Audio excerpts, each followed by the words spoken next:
എത്ര സഹസ്രനാമം ജപിക്കണോ എന്നും രാവിലെ എത്ര പേരുകളാണ് ഭഗവാനുള്ളത്.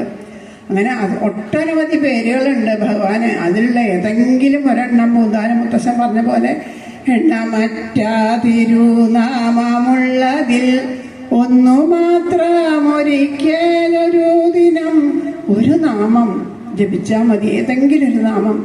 ഏത് നാമം ജപിക്കുമ്പോഴാണോ നമ്മുടെ ഹൃദയം ആർദ്രമാകുന്നത് ആ ഒരു നാമത്തിനെ മാത്രം മതി. അത് ഏത് ഭാവത്തിലായിക്കോട്ടെ.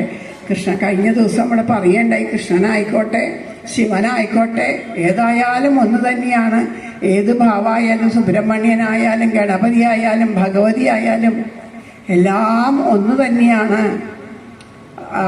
ഭദ്രകാളിയുടെ കഥ പറഞ്ഞപ്പോൾ ജഡഭരതന്റെ പറഞ്ഞില്ല, അദ്ദേഹം എവിടെയാ കണ്ടത്? അദ്ദേഹം ആ ഭദ്രകാളിയില് സാക്ഷാൽ ഭഗവാനെ മഞ്ഞപ്പട്ടെടുത്ത് കണ്ടു എന്ന് പറയുന്നുണ്ട്.